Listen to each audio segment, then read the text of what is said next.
नमस्कार मित्रांनो. हळद रुसली कुंकू हसलं या मालिकेच्या आजच्या भागामध्ये आपण बघणार आहोत. दुष्यंतने त्याच्या घरी त्याच्या पार्टनरशिप बद्दल सांगितलेलं असतं आणि तो घरच्यांना सांगतो की मला 25 करोड रुपयांची गरज पडेल.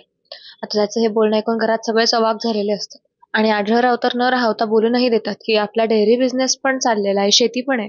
बाहेरच्या कुठल्या परकीय कंपनीमध्ये इन्व्हेस्ट करण्यापेक्षा, दुसऱ्याचे घरं भरण्यापेक्षा आपण आपल्याच घरात इन्व्हेस्ट करू शकतो. आढळरावांनी हे फक्त सुचवलेलं असतं आणि यावर आता दुष्यंत रागात ताटावरून उठून जातो.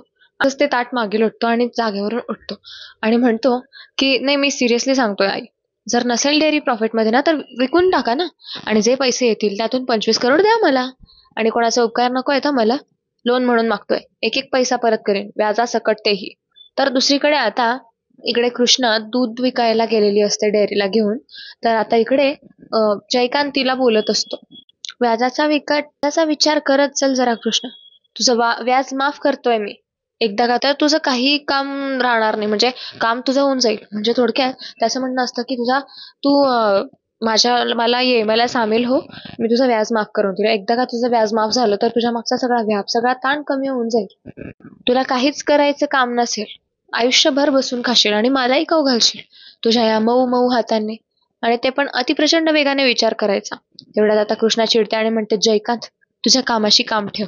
तेव्हा आता इतक्यात दुसरा माणूस, तिथे असलेला माणूस म्हणतो की वॅट कमी आहे, लिहून ठेव. तर इकडे आता जयकांत जागचा उठतो आणि म्हणतो, हा काय विषय आहे कृष्णा, दुधात तू भेसळ करते का? अशी कशी ग गवळण तू? एक काम करायचं, रोज सकाळी माझ्या शेतात यायचं, तुझ्या गुरांसाठी कसा निवडून निवडून चारा ठेवतो ते बघच. तुझ्या गुरांसाठी चारा आणि तुझ्यासाठी गार गार वारा. यावर आता कृष्णा चिडते आणि म्हणते, हे बघ ये जयकांत, उगाच सकाळी सकाळी तोंडाला लागू नको हा, नाहीतर बघ. तेव्हा आता इतक्यात जयकांत म्हणतो, नाहीतर काय, माझ्या पण अंगाला माती लावशील का? घे लाव. असं म्हणत आता जयकांत त्याच्या शर्टचे बटणं उघडू लागतो आणि म्हणतो, घे घे लाव लाव लाव, मी वाट बघतोय. इतक्यात तो बंड्या चिडतो आणि तिथे जयकांत समोर येतो आणि उभा राहतो. तो म्हणतो, ए जयकांत शेठ, तुझी बडबड बंद कर हं." असं म्हणत आता तो बंड्या त्याच्या शर्टचे बटणं लावू लागतो. आणि इतक्यात आता जयकांत त्याला चिमटा काढतो आणि म्हणतो, ए याचं पण वाट काढा रे, खूप फडफड करतोय रे हा. इतक्यात आता कृष्णा त्याला सोडवते, बंड्याला त्याच्याकडून सोडवते. आणि आता कृष्णा म्हणते की त्याला हात लावायचं काम नाहीये जयकांत, गप गुमान पैसे दे, आम्ही जातो इथून. तेव्हा आता जयकांत रागात बघत असतो. कृष्णा पुढे म्हणते, तुझ्या डोक्यावर बाळजाबाईंचा हात आहे ना, म्हणून तू असले चाळे करतोयस. खूप माजू नको हा, नाहीतर एक दिवशी ना भाकर तुकड्यासाठी वणवण फिरावं लागेल तुला. अशी वेळ नको यायला तुझ्यावर. यावर आता जयकांत म्हणतो, बाप रे बाप, घाबरलोच मी. अगं नाही बघ, खरंच घाबरलो बघ, माझ्या छातीमध्ये धडधड करतोय. ए कृष्णा, असं नको करू ग, घे की ग तुझा शाप मागे, घे घे. ए कृष्णा, मला भीक मागायची नाहीये ग, काय करू सांग ना. ही डेअरी विकून टाकू का? एकदाची का ही डेअरी विकली, याचा पैसे येतील आणि मग त्या पैशात आरामशीर आयुष्यभर मी बसून खाईल. सांग, विकू का डेअरी? यावर आता कृष्णा म्हणते, डेअरी विकायची गोष्टी करतोयस तू? अरे ज्यावर अख्ख्या गावाची चूल पेटते ती डेअरी विकणार आहेस तू? तर दुसरीकडे आता दुष्यंत इकडे त्याच्या आईला म्हणत असतो की हो आई, विकायलाच पाहिजे डेअरी. त्याचा प्रॉब्लेम असेल ना, तर त्यांनी मला डेअरी विकण्याचं एक कारण सांगून द्यावं फक्त. आता सगळ्यांना कळतं की आढळरावांनाच हा आडवा आडवा बोलतोय दुष्यंत. तेव्हा आता इतक्यात सुलोचना दलपतला इशारा करते की याच्याशी बोल. तेव्हा आता दलपत जागचा उठतो आणि दुष्यंतला सांगू लागतो की नाही, कसं आहे ना दुष्यंतराव, खरं तर डेअरी विकायला काहीच प्रॉब्लेम नाहीये, पण अहो आता इलेक्शन तोंडावर आलेलं आहे, बाळजाबाई इलेक्शनला उभ्या राहणार आहेत आणि गावातल्या बऱ्याच लोकांचे पोटं पाण्याचा विचार डेअरीवर असतो. आणि गावातल्या लोकांना जर कळलं की आपण डेअरी विकतोय तर मग लोक खवळतील. यावर दुष्यंत म्हणतो, मग खवळू देत, त्यांना जर कॉमन सेन्स नाहीये तर आपण तरी काय करणार. त्यांना एवढं कळायला पाहिजे ना की जी डेअरी नीट चालतच नाहीये, पळत खळत कशी तरी अर्धमेली झालेली आहे, तिला चालवण्यात आपलंच नुकसान आहे, हे कळलं पाहिजे. बिझनेस काय लोकांच्या भल्यासाठी करायचा असतो का? बिझनेस पण काहीतरी बेसिक्स इथिक्स असतात, काहीतरी रूल्स असतात. आय कॅन अंडरस्टँड लोकांची पोटं आहेत त्यावर, पण जर प्रॉफिटच होत नसेल तर कशाला भरणार आहेत त्यांची पोटं पण. आणि तळ्यात मळ्यात नाहीये, खड्ड्यात जाण्याच्या मार्गावर येते डेअरी. हा, पण मला एक सांग, इतक्या वर्षांमध्ये काही फायदा झाले का त्या डायरीतनं? यावर आता दुसरीकडे इकडे कृष्णा जयकांतला सांगत असते की डेअरीचा फायदा काय आहे असं. अरे या गावातल्या लहान लहान मुलांना विचार, गवळणींना आणि म्हाताऱ्यांना विचार. एक काळ होता तेव्हा डेअरी एक नंबरला होती, अख्ख्या जिल्ह्यामध्ये तिचं नाव होतं. पार सीएम साहेबांनी सत्कार केला होता गावाचा. कोणामुळे? डेअरीमुळेच ना.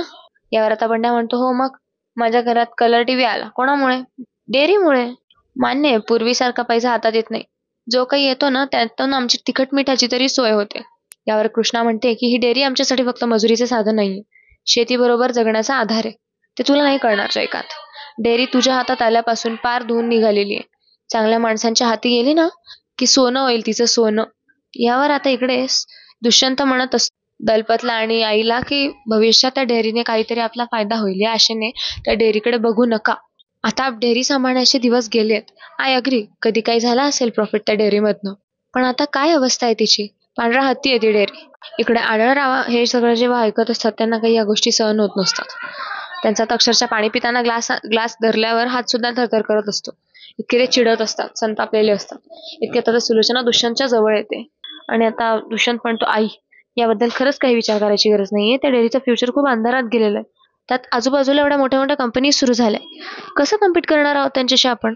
तेव्हा तुम्ही माझं ऐका आणि ती डेअरी विकून टाका. तेव्हा आता दुष्यंतने सुचवलेल्या ह्या गोष्टीवर सगळेजण खूप स्तब्ध उभे असतात. तर इकडे आता कृष्णा म्हणते की बंड्या पैसे घेऊन ये रे, असं म्हणत आता कृष्णा तिथून निघून जाते तिच्या गाडीकडे आणि आता बंड्या पैसे घेऊ लागतो. इतक्यात आता कृष्णा मनोमन विचार करते की डेअरीला काही व्हायला नको, डेअरी बंद पडायला नको, कारण तिच्यावर गावातल्या प्रत्येक माणसाचा आधार आहे. म्हणजे प्रत्येक माणसाला त्या डेअरीचा आधार आहे आणि डेअरीवर प्रत्येक माणूस गावातला अवलंबून आहे. लोक तिखट मिठासहित का असे ना आपलं रोजचं पोट भरतात. डेअरी आपली मदत आहे, ते आपल्याकडनं कोणीही ओढून घेऊ शकणार नाही. डेअरी आपलं आयुष्य आहे आणि कोणीही ते असं ओढून घेऊ शकत नाही आपल्याकडनं. तर दुसरीकडे आता दुष्यंत त्याच्या आईला म्हणत असतो की कोणाचाही काही जाणार नाही, कोणालाही काहीही फरक पडणार नाही ते डेअरी विकल्याने, आणि आपण ना इमोशनल येऊन फक्त चुकीचे डिसिजन्स घेतोय. माझा ऐका, ही डेअरी विकून टाकण्यातच सगळ्यांचं भलं आहे. यावर आढळराव खूप गप्प असतो आणि इतक्यात आता दुष्यंत म्हणतो, गरज नसताना एवढे इमोशनल होताय तुम्ही त्या डेअरीसाठी. आता ऑडिट रिपोर्ट आणून ठेवलेत ना तुमच्या समोर, सगळे डेअरी विकायला घेतील. एवढ्यात आता आढळराव अडखळत म्हणतात, अरे पण डेअरी विकायची म्हणजे सुलोचना पण म्हणते आता आढळला न बोलू देता, दुष्यंत आजवर तू कुठलाही निर्णय घेतला किंवा कुठलेही काहीही मागितलंस आणि मी तुला दिली नाही, असं कधी झालंय का. यावर आता दुष्यंत म्हणतो, पण आता हव्यास वाटतोय ना काही लोकांना, डेअरी विकली जाऊ द्यायचीच नाहीये, इथे स्वतःच खरं करायचंय. इतक्यात आता आपल्या हातातला ग्लास जोरात आदळतो आणि जागचा उठतो. तो म्हणतो की हव्यासाचा विषय नाहीये दुष्यंत. तेव्हा आता आढळरावाचा असा संताप बघून सुलोचना म्हणते, बास, माझा मुलगा स्वतःहून घरात आलेला आहे, एवढ्या दिवसांनी नाश्ता करायला लागलोय, गमगुमान त्याला नाश्ता करू द्या. तिकडे हे सगळं ऐकून मैनावतीची मजा होत असते आणि इकडे आता सुलोचना आणखीन पुढे म्हणते, वाद घालायची काहीच गरज नाहीये, नाहीतर असं करा, तुमची नाश्त्याची प्लेट घ्या आणि इथून जा. यावर आता आढळ म्हणतो की सुलोचना हे सगळं जे काही चाललंय ना ते. तेवढ्यात आढळ पुढे काही बोलेल तोपर्यंत त्याला अडवत सुलोचना म्हणते की विषय संपला. इकडे आढळच्या डोळ्यात अश्रू आलेले असतात डेअरीमुळे. तेवढ्यात आता ते डोळ्यातले अश्रू आता आढळ पुसतो आणि म्हणतो, ठीक आहे, चुकताय तुम्ही सगळ्यांचं सगळं चुकीचं आहे, आता इथे चुकतंय, असं म्हणत आता तकार करत आढळ तिथून निघून जातो. आणि इकडे सुलोचना दुष्यंतला म्हणते की दुष्यंत, फक्त 2 दिवस दे, 2 दिवसात मी डेअरीचा सौदा करते, काळजी करू नकोस. तुझी आई आहे ना, अगदी सगळं तुझ्या मनासारखंच होईल, विश्वास ठेव तसा माझ्यावर. जेव्हा आता सुलोचना अशी शाश्वती दुष्यंतला देते तेव्हा दुष्यंत जरासा शांत होतो आणि त्याला दिलासाही भेटतो. दुसरीकडे कृष्णा आता घरी पोहोचलेली असते. ती घरी पोहोचताच भक्तीला आवाज देऊ लागते. भक्ती बाहेर ये असं ती म्हणत असते आणि ती गाडीवरून खाली उतरते. ती सारखा भक्तीला आवाज देत असते आणि भक्ती म्हणते, काय ग, काय झालं, कशामुळे ओरडतेस. यावर आता कृष्णा म्हणते, भक्ती, शिऱ्यासाठी लागणारं सगळं साहित्य मी आणलेलं आहे, हे घे आणि लाग कामाला, चांगलं ढवळून काढ तुपात. काय. भक्ती म्हणते की हे बरं आहे तुझं, नाही स्वतःच्या जीवाचे चोचले आणि जाववायचं मोठ्या बहिणीला. यावर आता कृष्णा म्हणते की बरं ते सगळं जाऊ दे, तू घे हे करायला आता. इतक्यात भक्ती म्हणते, कृष्णा, पूजाला कोणीतरी आवडायला लागलं हे कोणी ऐकलं ग. तेव्हा आता कृष्णा म्हणते, अगं मीच ऐकलं, पूजा आईला सांगत होती ना तेव्हा भक्ती म्हणते, हा, आणि शिरा बनवायचा विचार कोणाच्या डोक्यात आला होता. तेव्हा आता कृष्णा म्हणते, अगं असं काय करतेस, माझ्याच डोक्यात आला होता ना. काय ना, आनंदाची बातमी असल्यानंतर गोडाधोडाचं व्हायला पाहिजे काय. यावर आता भक्ती म्हणते, हो, हे अगदी बरोबर बोललीस हा, पण आता कसं आहे, आनंदाची बातमी तुला कळली आणि आता त्या बातमीमुळे तुझा आनंद गगनात मावेनासा झालाय. तेव्हा आता गगनात न मावणारा तो आनंद असा चुलीवर घेऊन ये आणि शिरा बनव तूच. तेव्हा आता कृष्णा म्हणते, कोण, मी. यावर भक्ती म्हणते की हो, तूच.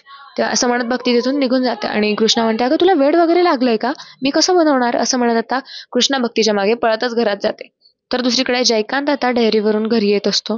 जयकांत त्याच्या वडिलांना म्हणजे त्या दलपतला म्हणत असतो की काय पप्पा, आज तुम्ही अगदीच निवांत दिसताय, आज कुठे दौरा नाहीये वाटतं. यावर आता दलपत म्हणतो, जयकांत शेठ, आमचं सोडा, तुमचं बोला. तुम्ही किती खाचा मारला आज? यावर आता जयकांत म्हणतो, 20,000. तेव्हा आता इकडे दलपत म्हणतो, काय तू खुळा आहेस का? एवढा कमी मारला हात? अरे सकाळीच बाळासाहेबांनी डेअरी विकायचा निर्णय घेतलेला आहे आणि आता हे पण जर गेलं ना तर मग उद्या उठून काय करणार आहोत आपण? आता जर एवढा कट मारला ना तर उद्या व्हायची विक्री आजच होईल डेअरीची. यावर आता जयकांत म्हणतं, होऊ दे ना, आपल्या बापाचं काय जातं? एवढे तेवढे 10-20 रुपये काढण्यापेक्षा एकदमच करोड काढू ना, 1-2 करोडच काढू ना 10-20 रुपये काढण्यापेक्षा, आणि ते पण कसं, अगदी अतिप्रचंड वेगाने. आता असं जेव्हा इकडे दलपतला हा सांगत असतो, जयकांत सांगत असतो, तेव्हा इतक्यात सुलोचना हे म्हणताना त्याला ऐकते. सुलोचना उतरता उतरता तिचं लक्ष त्याच्याकडे जातं आणि सुलोचना त्यांच्याकडे बघत असते. तर दुसरीकडे इकडे भक्ती घरात आलेल्या कृष्णाला म्हणते की चल कृष्णा, लाग बरं कामाला आता. तेव्हा कृष्णा म्हणते, अगं भक्ती, मला कशाला सांगतेस, कर ना तूच. यावर आता भक्ती म्हणते की आता कशाला घाबरते, आनंद कोणाला झालाय आणि शिरा कोणाला खावासा वाटतोय, त्यामुळे आज शिरा तूच बनवायचा.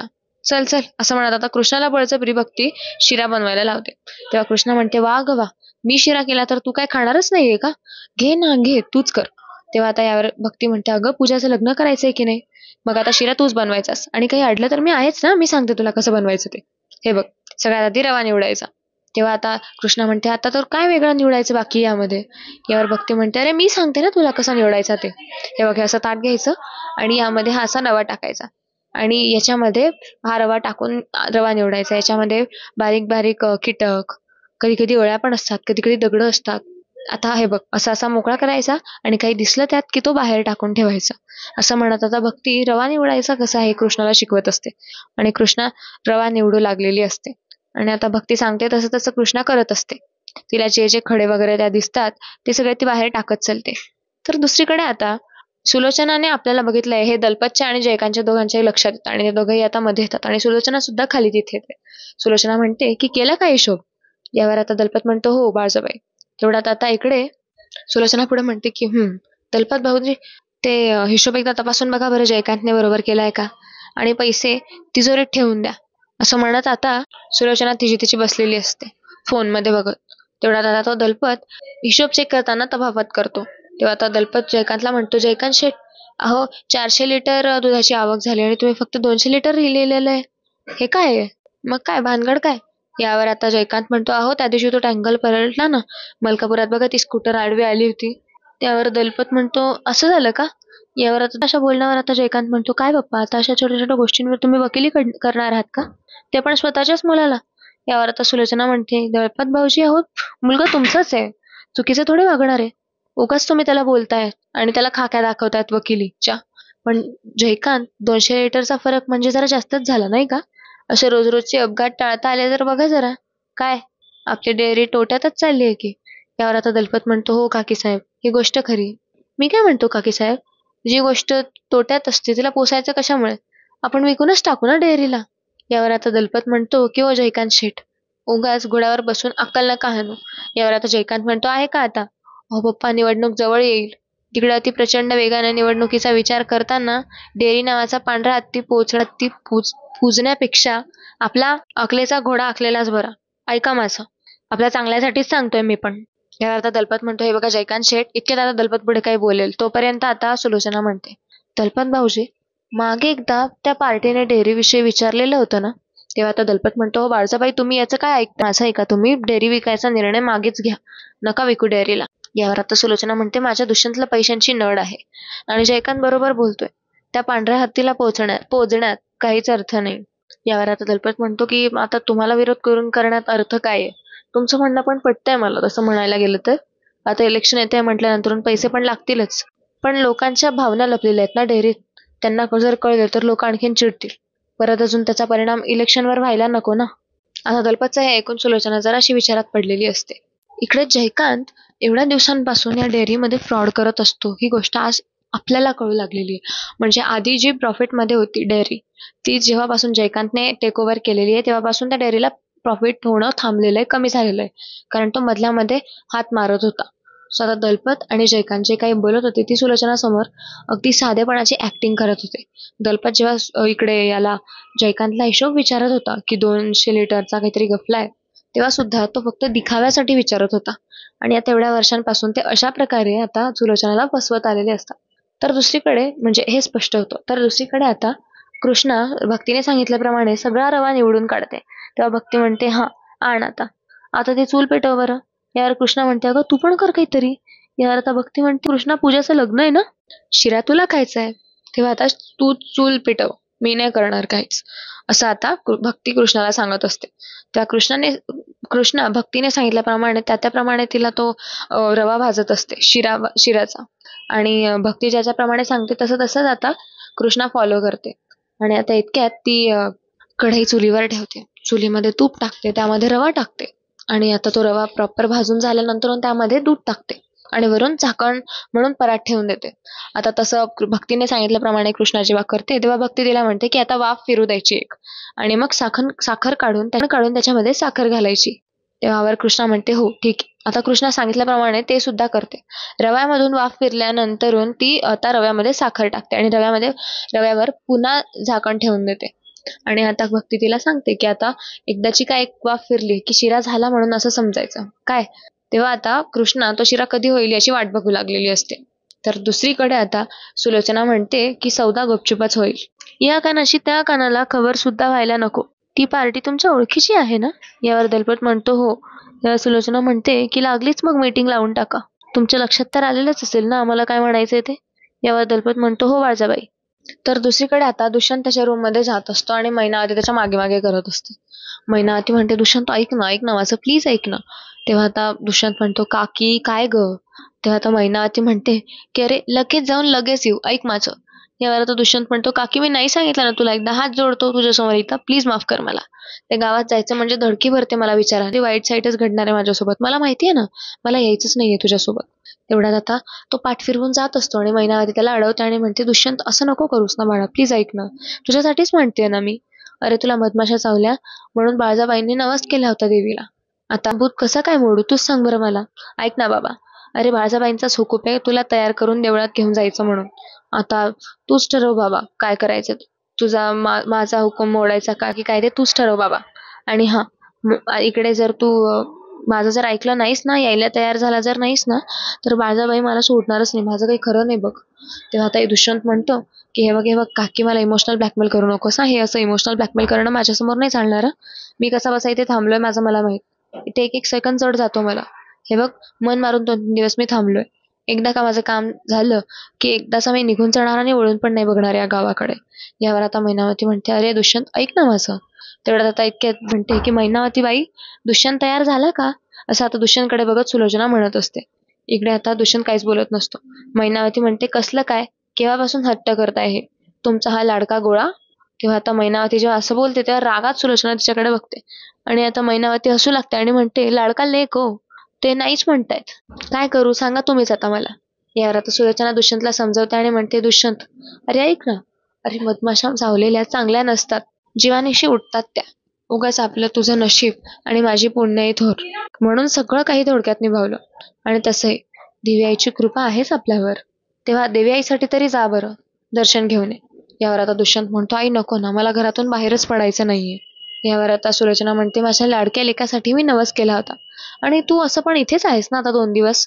हे बघ गावात असं कुठेच फिरायचं नाहीये, फक्त देवळात जायचंय, दर्शन घ्यायचंय आणि लगेच माघारी परत यायचंय. एवढंच काम आहे. जा बरं, जा माझ्यासाठी जा. असं सुलोचना सांगत सांगत दुष्यंतला कन्व्हिन्स करत असते. तेव्हा दुष्यंत म्हणतो, आई हे बरोबर नाहीये, तुला माहितीये मी तुला नाही म्हणू शकत नाही ते. काय अगं हे. ते आता दुष्यंत कसा बसा कपाळावर आठ्या मारत तयार होतो आणि म्हणतो ठीक आहे जाऊन येतो. तेव्हा आता इकडे मैनावती म्हणते, चला आता लवकर तयारी करून बाहेर ये. तेव्हा मैनावती असंही म्हणते की देवी आई पावलीच म्हणायची.